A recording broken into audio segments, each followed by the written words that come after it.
The Tale of Peter Rabbit.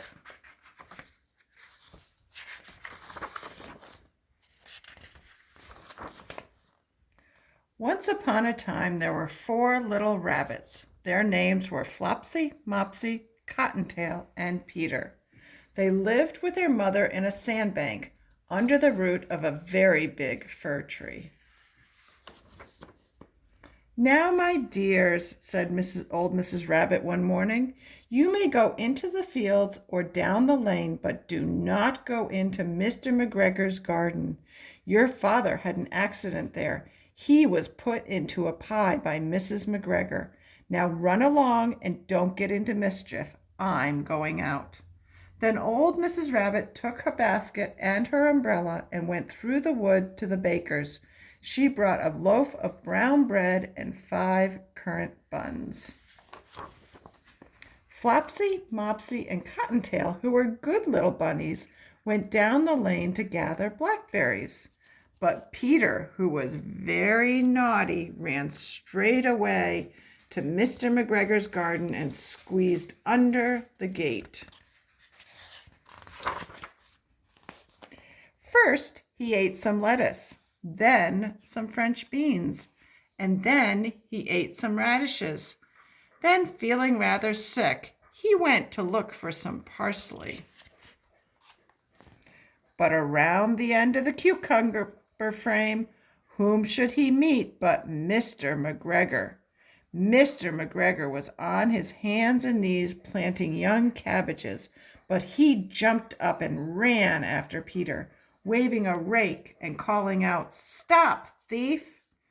Peter was most dreadfully frightened. He rushed all over the garden, for he had forgotten the way back to the gate.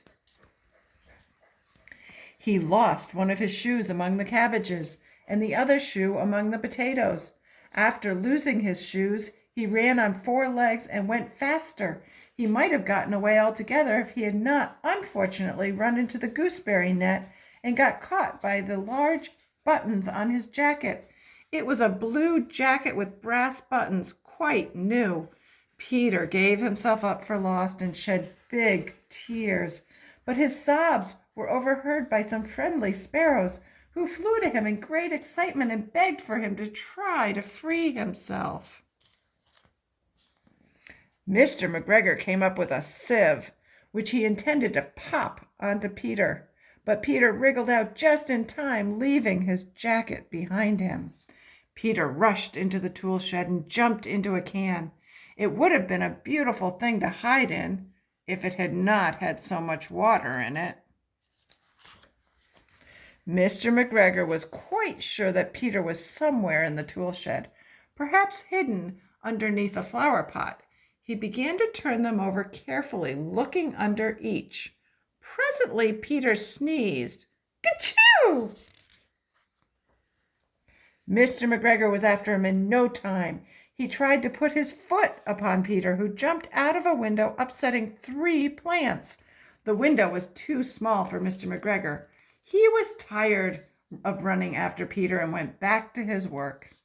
Peter sat down to rest. He was out of breath and trembling with fright. He had not the least idea which way to go. Also, he was very damp from sitting in that can. After a time, he began to wander about, going lippity, lippity, not very fast, and looking all around. He found a door in a wall, but it was locked. There was no room for a fat little rabbit to squeeze underneath. An old mouse was running in and out over the stone doorstep, carrying peas and beans to her family in the wood. Peter asked her the way to the gate, but she had such a large pea in her mouth she could not answer. Peter began to cry. Then he tried to find his way straight across the garden, but he became more and more puzzled. Soon he came to a pond. A white cat was staring at some goldfish. She sat very, very still. Peter thought it was best to go away. He had heard about cats from his cousin, Benjamin Bunny. Peter went back towards the tool shed. Suddenly, quite close to him, he heard the noise of a hoe Scritch, scratch, scratch, scritch. Peter scurried underneath the bushes, but soon as nothing happened, he came out, climbed upon a wheelbarrow, and peeped over. The first thing he saw was Mr. McGregor hoeing onions. His back was turned towards Peter, and beyond him was the gate.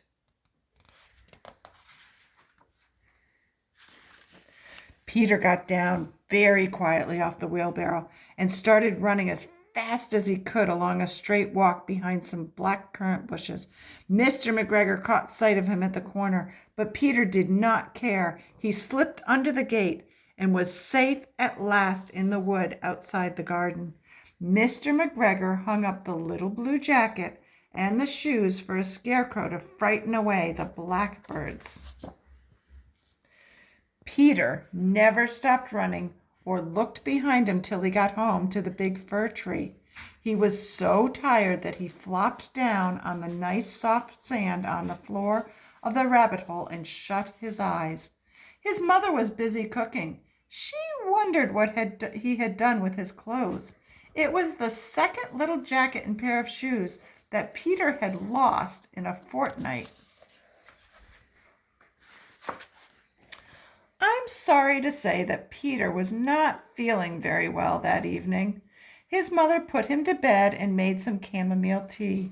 She gave a dose of it to Peter, 1 tablespoon to be taken at bedtime. But Flopsy, Mopsy, and Cottontail had bread and milk and blackberries for supper.